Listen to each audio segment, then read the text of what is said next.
I am. Somebody look at my YouTube right now. Like, go to Derek Pog YouTube, see if I'm on there.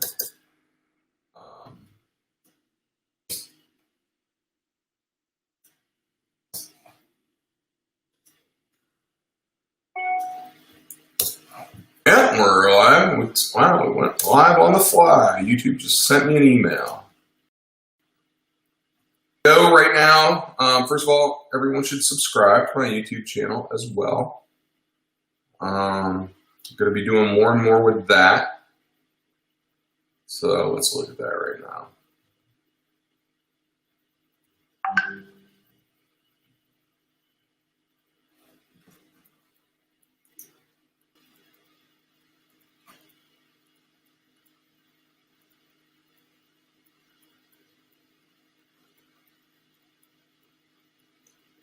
Okay, yeah, I'm not on YouTube. I didn't update the title there, so it still says Angie, but obviously Angie's not with me. That was earlier, but we're able to go live on the fly to YouTube.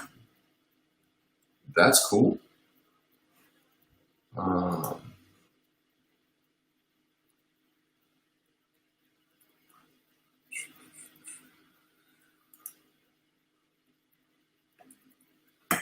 Tony, what's up? Ice cold Tony in the house. Not talking about much at the moment, Tony. I'm actually testing out this new platform that I'm using and broadcasting to multiple channels at the same time. So I'm on my personal profile, my Facebook page. Tony, why are you putting yourself in the vice presidency role? You should be #1. This is what he's saying.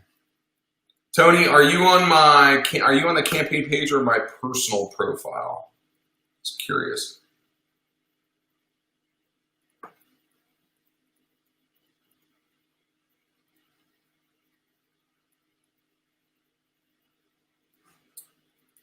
So yeah, I'm just kind of messing around here, guys. Just get familiarizing a little bit with this new platform. So that hopefully when I have important people on here, I can know what the hell I'm doing. And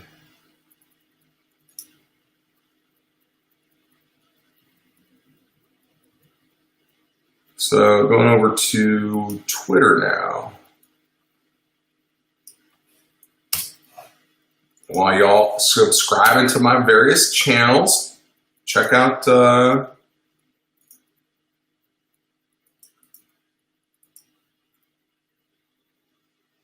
Twitter at Derek Bauman. Even more of my political, transportation, pedestrian safety stuff on there.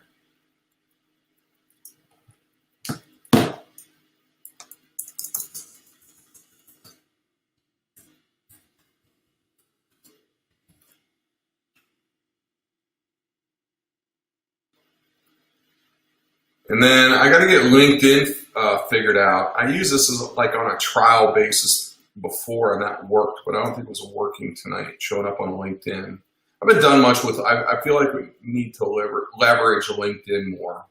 Probably got a few thousand people on there. I don't do that much with it, but that's probably an avenue I need to go down more, so I need to figure this out. If anybody is on Twitter right now, would you mind dropping a comment so I could see if it shows up properly on here? Let me see. I'm going to Twitter on my phone and see what's going on.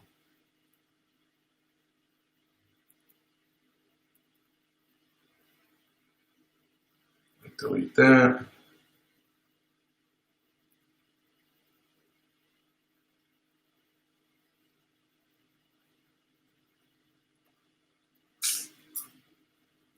What's the, anybody got the football game on? What's the score of the football game? Oh, I'm messing around with this.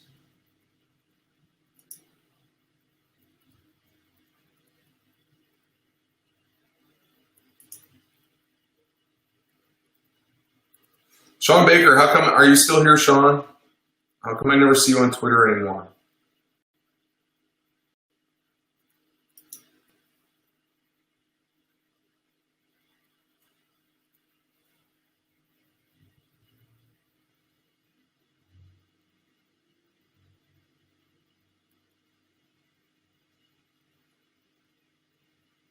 All right, I'm up on Twitter.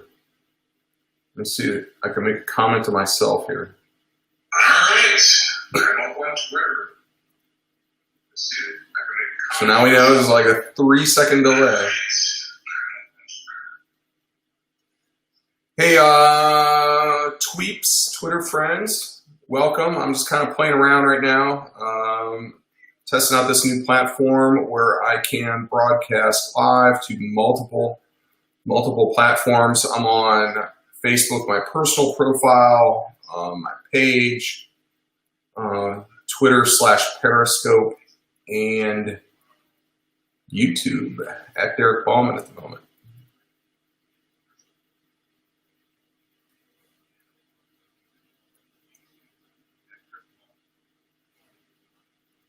Please feel free to drop a comment just for fun. I like to see them show up here and such.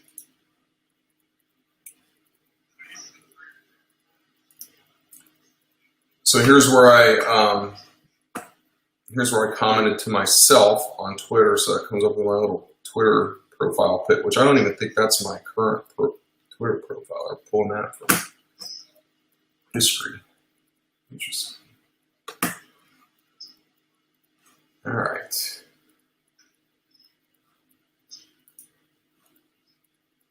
Let me give this LinkedIn a try and see what's going on with this here.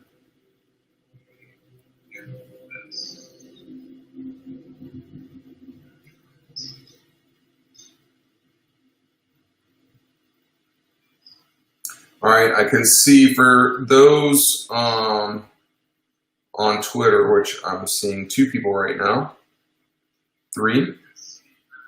I can see the numbers, but I can't see who specifically they are.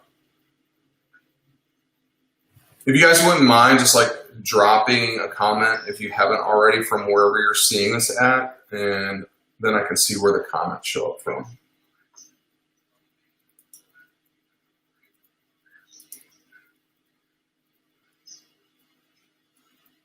It's interesting, there's about a 3-second delay on this stuff. Oh, now I can see the folks. Jay, Mama Jules, 1216, what's up? Stopping by on Twitter. Yeah, I'm just kind of testing things out here. I'm on this new broadcasting platform. So I'm live right now on Facebook page, Facebook personal profile, Periscope/Twitter, YouTube live, and I'm trying to check on LinkedIn to see if that's showing up.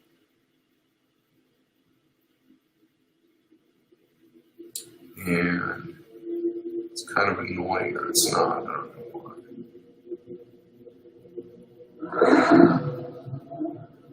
I'm not sure what the LinkedIn deal is. Their video was kind of like in beta on LinkedIn. Ted, what's up, man? How are you? You're in St. Louis, right?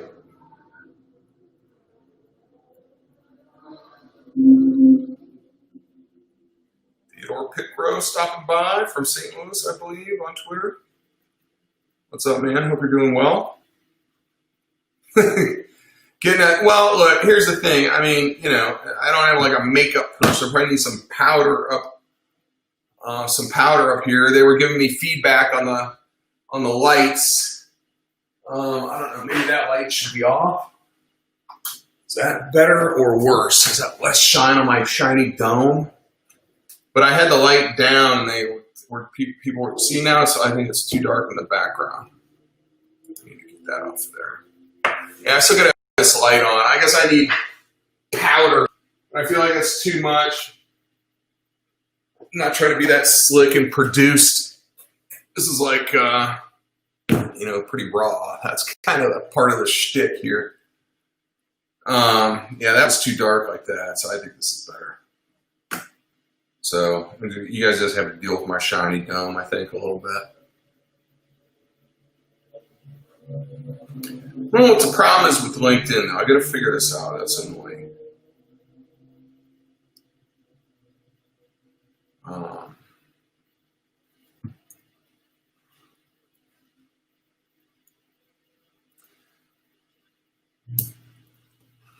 Who I should take suggestions if anybody, especially outside of Cincinnati. I've got connections with most Cincinnati folks, or at least I can get a connection if I need to have them on the show. I'd love to get, who I'd love to get on a show is Rex Chapman. You guys are you following Rex Chapman on Twitter? Rex Chapman's like the biggest thing on Twitter right now. You know, Rex Chapman, the former NBA player, went to UK, played there, and then made the news because he had a drug opiate addiction. Was trying to steal stuff out of an Apple store in I think Phoenix or somewhere. He's kind of like, he's better now, and he's kind of like turned into an well, he started out like posting all these just like hilarious, I don't know where he finds these videos. The videos that he posts on Twitter are awesome and funny and often very heartwarming, but he's gotten on a very like political, like activist rant, like anti-racism and those kinds of things. I'd love to get him on the show and get his story, because we see him on Twitter, but I haven't like really seen him on too many programs. He was doing a little bit of campaigning for Amy McGrath in Kentucky, running for Senate against Mitch McConnell. But I would love to get him on here. That would be cool as hell. Hear his story.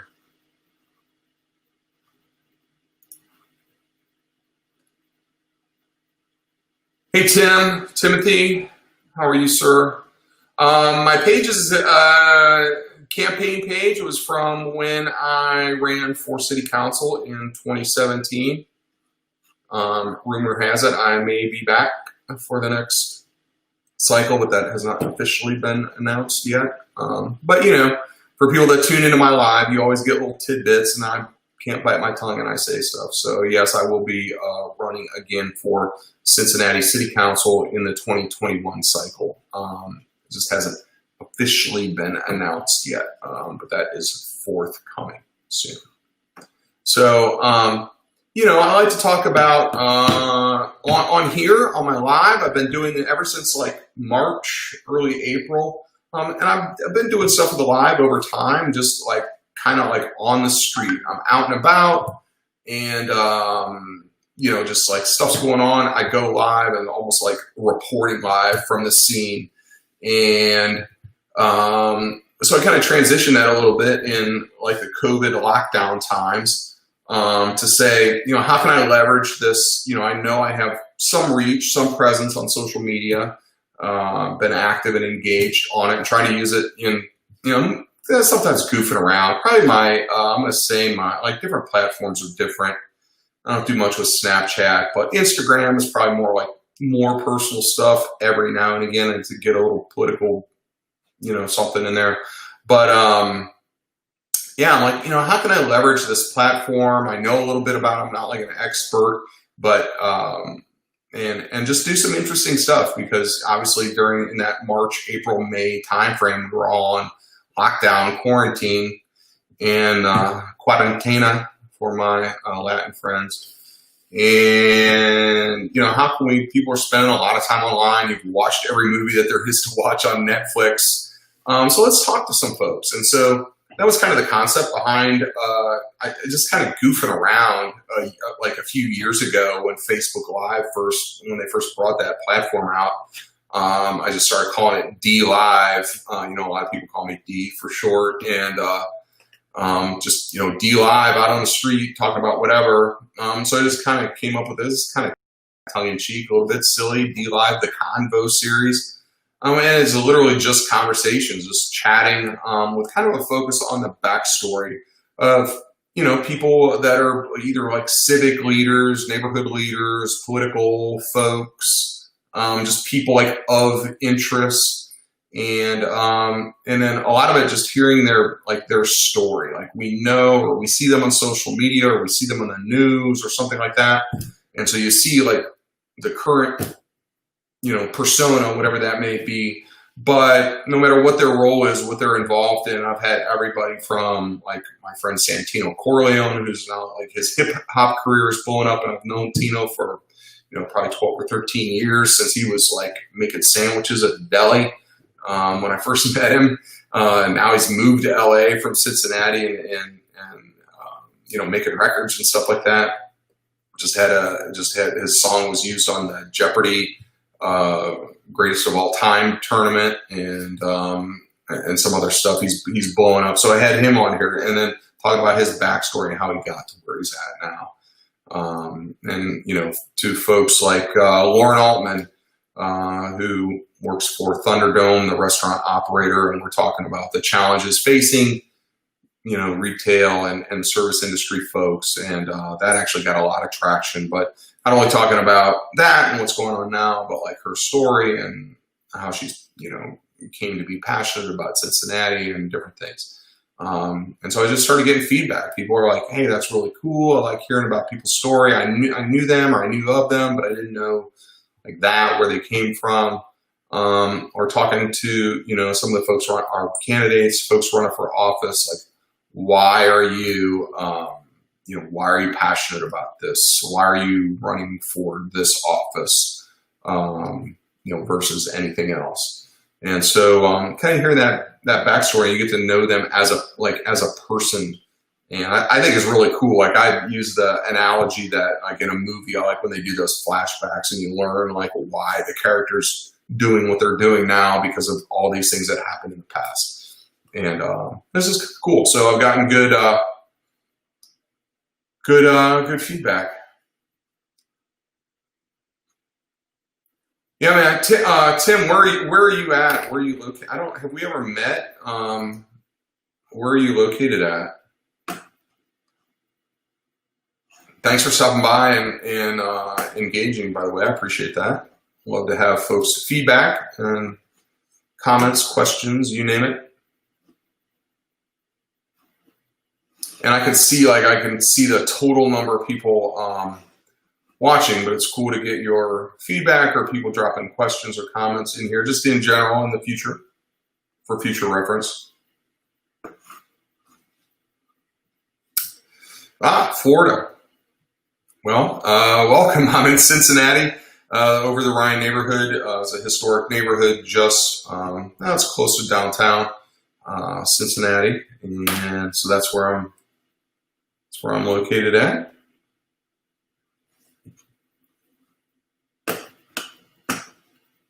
And for those that have, if you use YouTube, you can find me on there, Derek Bauman. Please subscribe. Twitter at Derek Bauman. Instagram as well. Instagram is a little different for those of you if you haven't used it. Instagram, you can only use Instagram. You can only go live from your phone.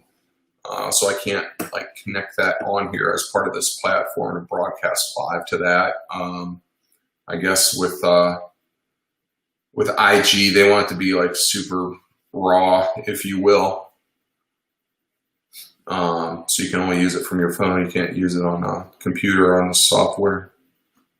But you can connect. There's all kinds of. There's like 30 platforms you can connect to on here. Like probably 20 of them I've never even heard of before, but I guess people use them.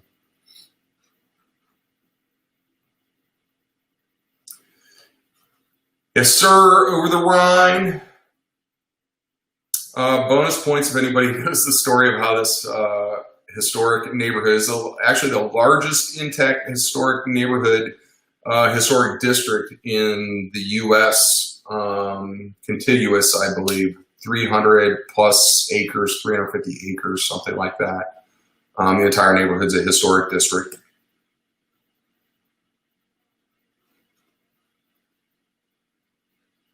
Also known as OTR. I prefer the long, written out over the Rhine version. That's just me personally. Been here 10 years now in this location. It's kind of crazy. 10 years next month, as a matter of fact. Decade anniversary.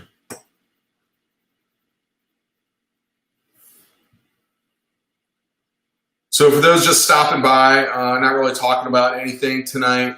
Usually I'm either going on a rant up on my soapbox, as my dad, Reverend, would say. But tonight I was just testing this. We had Angie Schmitt on earlier, who has a book out, Right Away, Race, Class, and the Silent Epidemic of Pedestrian Deaths in America. So she's authored this new book. Check it out. Very interesting stuff, right up my alley. I'm passionate about all of these issues. So it was interesting talking to her, getting her insights. But I'm just testing out this new platform where I can broadcast to all of these various channels at the same time, various different groups, and Facebook, Twitter, etc. YouTube Live. Now you can go live on YouTube these days.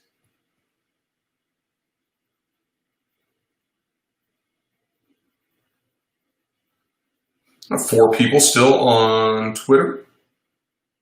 How are you all? Twitter folks, can you drop me a comment? Would you mind? Just drop a comment just so I can see how it comes up. If you don't mind. We've got 4 people on Twitter at this moment. You guys must be really bored. They're really bored.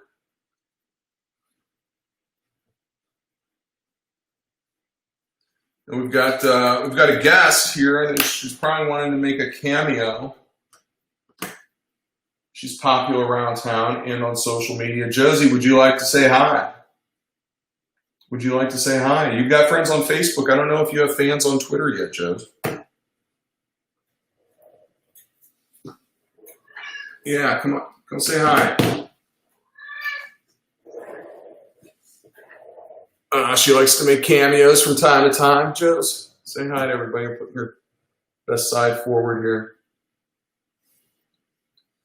This is Josie, hashtag City Kitty. She's off from the streets of Price Hill neighborhood in Cincinnati. Let's see here. She's pretty chill. She's cool. And she loves people.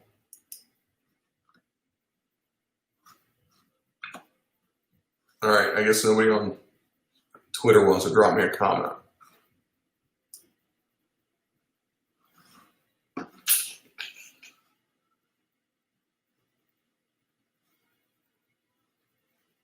Let's see here.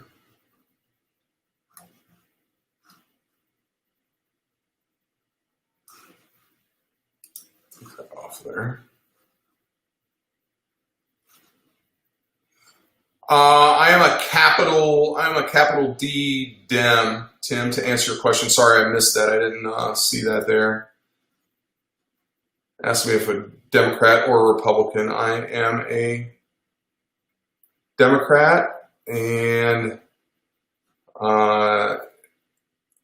nevertheless, you know, some of the crazy 45-ish stuff and some of the things he's fomenting is just absolutely terrible. But having said that, especially on the local issues that I'm concerned about, you know, I think we need more unity in that regard. Like, you know, one of the issues I'm passionate about is pedestrian safety. Like, that's not a partisan issue. Public transportation, we should not be a partisan issue. These are just things that are important to people in our city.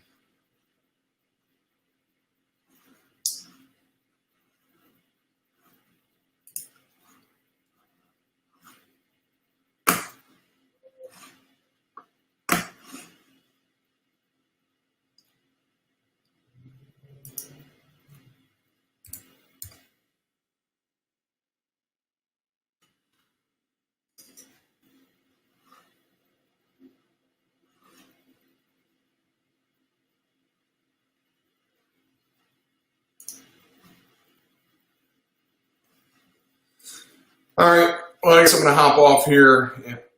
Well, you got comfortable, didn't you? You're just chilling. Look at this face. Look at these. Her eyes actually match the wall color here, Joe's. It looks like she got a little drop of water or something down there, but that's her markings.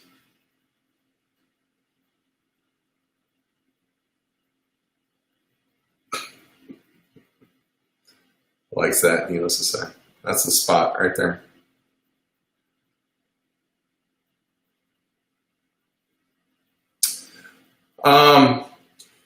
Yeah, man. I'm gonna put this comment up so they can see it.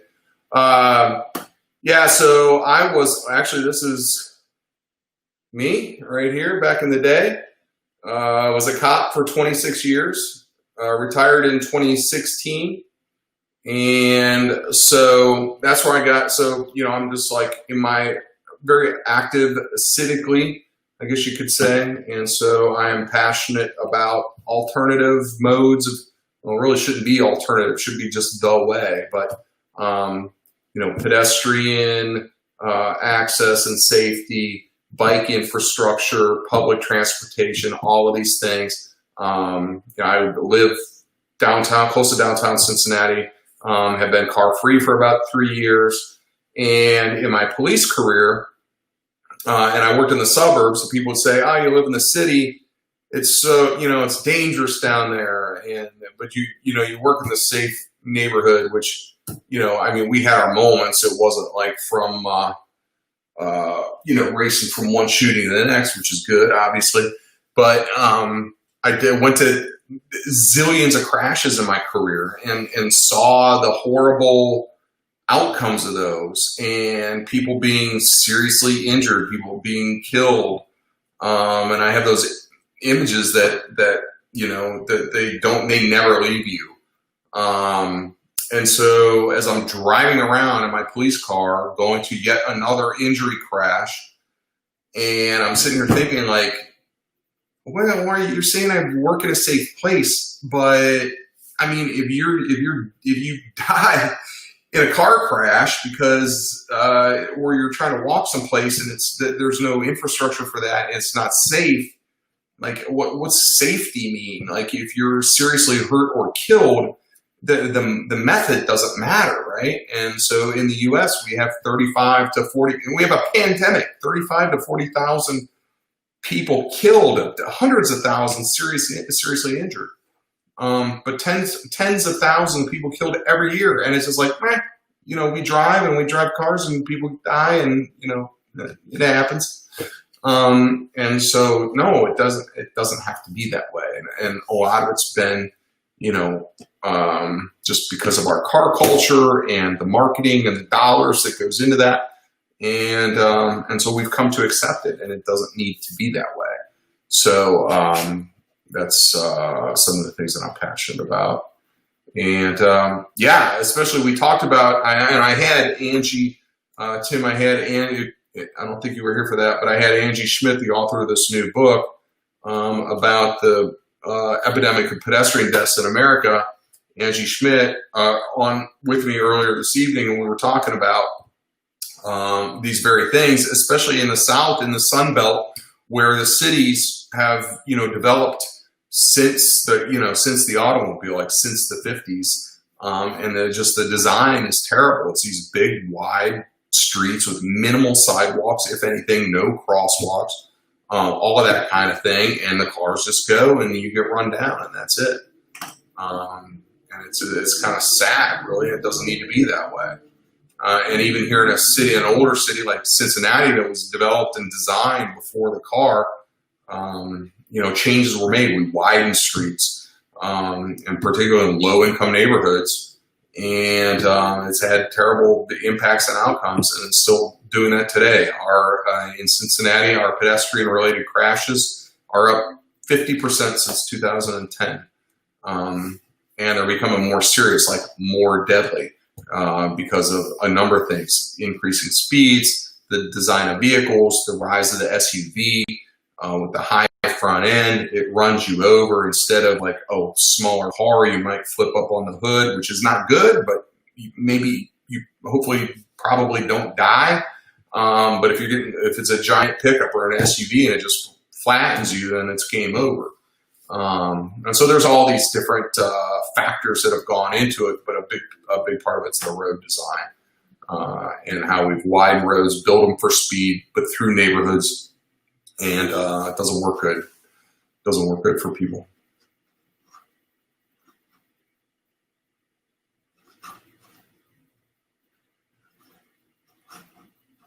Yeah, man. I'm one of them. Stick around. Like, follow my. I don't know if you're on Twitter or stuff. I talk about it even more on Twitter. Put your next comment up here. Switch this over. And again, this is a new platform for me. I was using a different software in the past to broadcast, and this has more kind of bells and whistles and different things. So I was just kind of on here, just kind of riffing tonight, just kind of getting familiarized with with this, so I know what the hell I'm doing. But yeah, it's actually a big issue here in my city in Cincinnati. We had, matter of fact, I was out at not really a protest, but an awareness thing. We had a young lady, 15 years old, that was hit and killed by a car 2 years ago today. And her parents have become very strong, outspoken advocates, and it's very painful for them. But they feel like they need to do this to not have her death be in vain. That we need, changes to be made and things like that, and improved infrastructure and all of these kinds of things. And so I will say our media here in Cincinnati has really gotten behind this. And so we have all the news channels out there. They were even live from the scene out there. We were out at the scene where it happened 2 years ago. With signs, and people are honking and showing support, trying to get people to, raise awareness and slow down. But the design of that road is terrible. It's through a neighborhood. She was trying to get on the bus, to cross the street to get on the school bus. And it's 2 lanes either direction on a hill like this. So these cars get a head of steam up, coming down. The speed limit, I think, is 35 or 40. It should be 25, but they do 60 because it's just So the moral of that story is when a road is designed for the comfort of the driver, they will drive to their comfort level. So you put any number on the speed limit sign. If the road is designed like an airport runway, then people drive like it's an airport runway. And then if you get hit as a person, versus a 2-ton steel aluminum vehicle at 20 miles per hour, all things being equal, at 20 miles per hour, you might be hurt really bad, some broken legs or whatever, but you have a 90% chance of living. At 40 miles per hour, you have a 90% chance of dying. So that's why the speeds are the number one factor, along with a number of other variables. So then when you design your streets for the fast flow movement of cars, which traffic engineers have always done, that's what they've been trained to do. A street is good if it moves the cars quickly through. We don't want traffic. We can't wait a second. And then the whole safety or anybody that's not in a car has been an afterthought. And it should not be. It should be 180 degrees the other way. And so those are the kinds of things that we're talking about. And our media has been good about it here. Now our city leadership needs to do more. There's a lot more that can be done, and that's a big part of the passion and reason why I want to get engaged on that and make some serious differences, because I know it doesn't have to be this way. And I've seen it. I've traveled around since the 2017 campaign. I've been to roughly 36 cities. Looking at these things and how it's done other places here in the U.S. and internationally. And I will drop this in the comments right now. If you guys hopefully you're able to see this. But this, let's see if it goes to Facebook.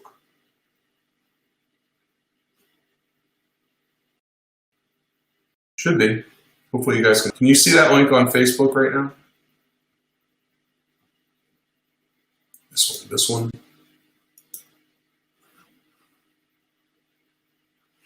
that's the story of Gabby Rodriguez, and some video, I think, from out there this evening, and the story.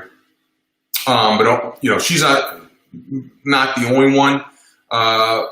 We've had other deaths since this one 2 years ago, and any number of people hit a number that have died. But this one really hit a lot of folks hard, and especially because her parents have been so, in an ongoing way, just very outspoken advocates on this issue.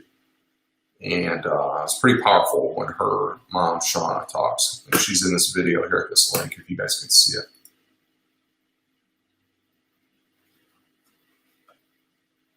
So anyway, man, I don't know if you're on Twitter. Feel free to follow me on there at Derek Ball and on all the channels and whatnot. And I'm glad you stopped by and connected. That's cool. That's one of the things, you know, I mean, social media can be so toxic, right? But it's cool that we can connect in a positive way. Share information, share our stories. I love that. So with that being said, I think I'm going to hop off here, grab a cocktail, call it a night, and maybe watch some football and go from there. But I appreciate you stopping by, and hope to talk to everybody very soon. Have a great night, folks. Going to sign off for now. We'll see you next time.